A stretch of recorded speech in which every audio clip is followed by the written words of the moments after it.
So you want to know the cost of living in Miami, Florida? Well, in this video, I'm going to break it down for you. So let's go.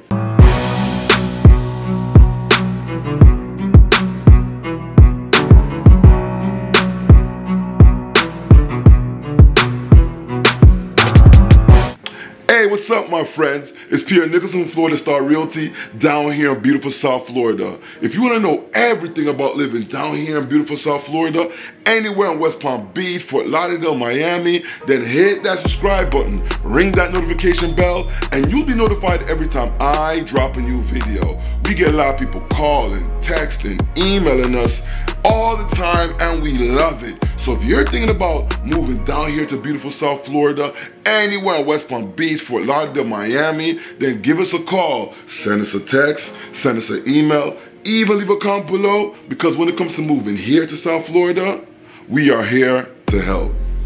So Miami is one of the world's most famous spots. There's literally something here for everyone. You have a trendy nightlife, endless shopping, countless restaurants, deep sea fishing, you got golf, you got tennis, you got football arena, basketball arena, baseball arena, you got crazy festivals, you got outdoor food and wine extravaganzas, you have an international airport, and you got the world's most busiest cruise port. Just to name a few. So this is how we're gonna do it. I'm gonna go over a couple of categories that's gonna affect your financial life down here in Miami. And this is how we're gonna kick it off. Since Miami is in Florida, let it be known, Florida has no state income tax. That's right, no state income tax. What does that mean? Look, if you're in a place that got state income tax, look on your last pay stub and look how much they took out for the state income tax. So if you relocated down here to Miami and was roughly making the same amount of money, that money they took out for state income tax would be the extra in your pocket to enjoy this beautiful weather. Okay, now let's get into it. So the first category on the list is housing. Compared to the national average, Miami is 23% higher than the national average. The median value in the US is over $231,000. In Miami, it's $329,000. And the average rent in Miami compared to the national average, for a studio apartment in Miami, the average rent is $986. For a one-bedroom rental in Miami, the average rent is $1,191. For a two-bedroom rental in Miami, the average rental is $1,510. For a three-bedroom rental in Miami, the average rent is $2,007. For a four-bedroom rental in Miami, the average rent is $2,441 in Miami. These are just average numbers. Why is the average rent so high? Because look where you're living. You're living in one of the hottest spots in the world. The price could be higher, the price could be lower, but you know what they say in real estate, right? Location, location, location. That's what it depends on. So we're on to groceries. So groceries compared to the national average is 7.3% higher than the national average. I think that is because, look, you got a big, diverse international community that lives down here in Miami that is requesting items from the supermarket to carry. So you're gonna find a lot of different items that you're not gonna find where you at, trust me. Plus, this is a major vacation hub, so that's why the supermarket gotta cater to all these different people. And for restaurants, restaurants are 4.8% higher than the national average. Reason being, because of the international community, you got a lot of different restaurants around here. Top restaurants with top chefs. So what does that mean? Some of the restaurants are a little bit pricier, but guess what? Money well spent. But look, it doesn't mean that you're gonna go in the grocery store and you're gonna be spending a lot of money. Or you're gonna be going to different restaurants and it's gonna be $3, $4 sign restaurants. You got a lot of affordable stuff you can buy in the grocery stores and a lot of affordable restaurants you can eat at that will fit in your budget. So we're on to utilities.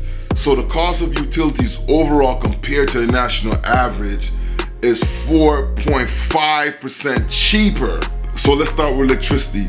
For residential, you're gonna pay about 10.4 cents per kilowatt hour, which is 12.46% lower than the national average. You're gonna be like, how could that be? Because the local power company down here, which is called FPL, which stands for Florida Power and Light, they're building up a lot of solar power plants. Look, down here the sun is very bright, so you'll be crazy not to take advantage of that. And a local power plant has. So they have built and continue to build a lot of solar power plants, which the savings pass down to the customers. But guess what?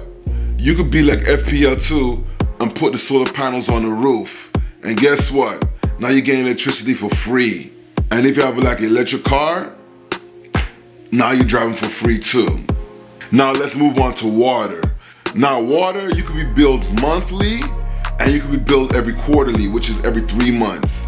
And depending on your meter size, your billing can start at $3.92 for the first 2,244 gallons.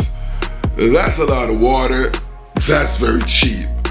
If you're going quarterly, it starts at $11.76 for the first 6,732 gallons. That is cheap as well. And guess what? If you're renting, sometimes the landlord takes care of the water, so you only focus on electricity. So that makes it even better. And also why I think people are paying less electricity per month, this is my opinion, because everybody's outside. You have to understand that Miami, like the rest of South Florida, is an outdoor culture. Who's using the lights? Who's running the water when you're on the beach? When you're on that boat? When you're in one of the 263 parks? It's an outdoor culture, man. If you're a heavy activity person, you're gonna find out real quick that your house or your apartment is where you go just to sleep. So the next category is healthcare. So compared to the national average, the healthcare in Miami is 1.2% lower. That's right, lower than the national average. So guess what? You're getting top tier healthcare for a lower price.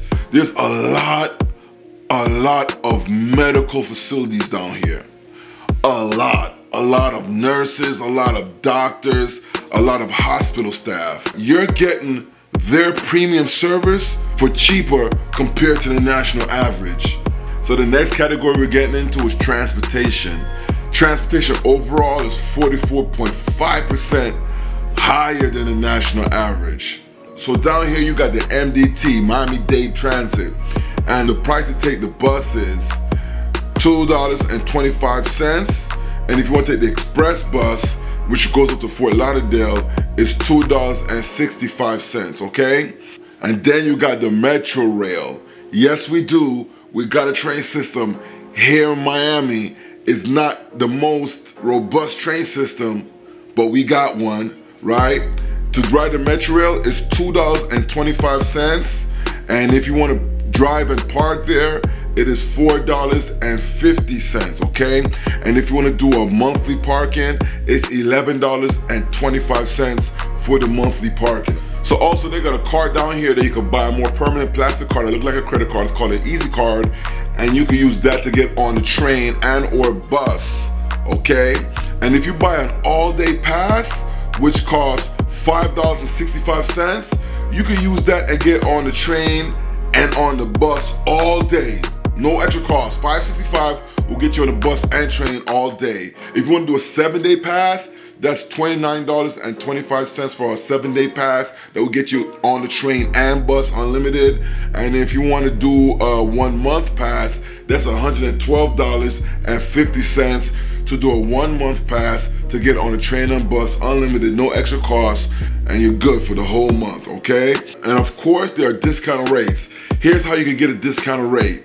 Of course, you have to use the Easy Card if you're a Medicare recipient, most people with disabilities, and local students K through 12. So if you're one of these people that qualify for a discount for the Metro bus, you're gonna be paying $1.10. For the express bus, you're gonna be paying $1.30. For the Metro Rail, which is the train, you're gonna be paying $1.10. And for a day pass, you're gonna be paying $2.80. For a 7-day pass, you're gonna be paying $14.60. And for a 1-month pass, you're gonna be spending $56.25. Now, if you're a college student, if you're going to college, or you're part of some kind of adult education center, for a monthly pass, you're gonna be paying $56.25. And guess what? University of Miami's off the train line. So if you go to University of Miami, you can take the train line, and guess what? You can take the same train line and come all the way back downtown. So you can live downtown or in Brickell. You can take it to the airport. It goes to the airport. It goes through the health district where they got many hospitals. Also, you can take it all the way down to South Miami, which got big malls. We didn't even mention the Metro Mover, which the locals down here call it the People Mover, which is free. So you got options down here. You can function within Miami. Is it a no car destination? Because guess what? If you really want to get around, you're gonna need a car. The price of gas is not too bad down here in Miami. Because of Rona, I've seen prices drop as low as in the 150s.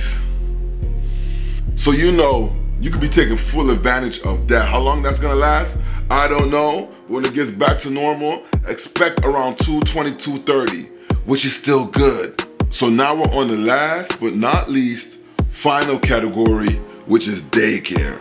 So the average cost for full-time daycare is $972 per child. Depending on the location and daycare, you could exceed $1,500 a month per child. And look, I used to pay a little bit over $1,000 for daycare.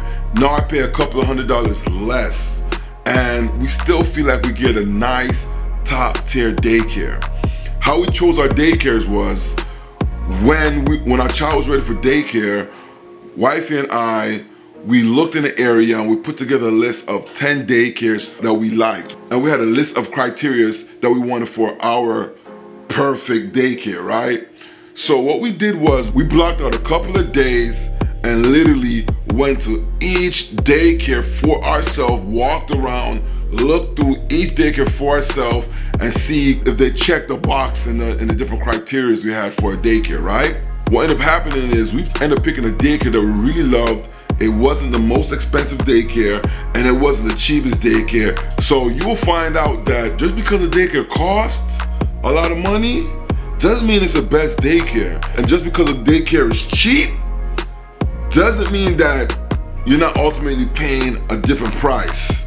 You know what I mean? So how to pick a great daycare for yourself is look in the area, look for daycares based upon your criteria, and really take the time out to look. Guess what's gonna happen? You're gonna find a daycare that you truly love, that's within your budget, that you feel like you're getting more than your money's worth. So in conclusion, on paper, the cost of living in Miami is 23% higher than the national average. But when you move to Miami and start moving around in the city, you're gonna see for yourself, you're gonna realize that you can live more than an affordable life here in Miami and still turn up.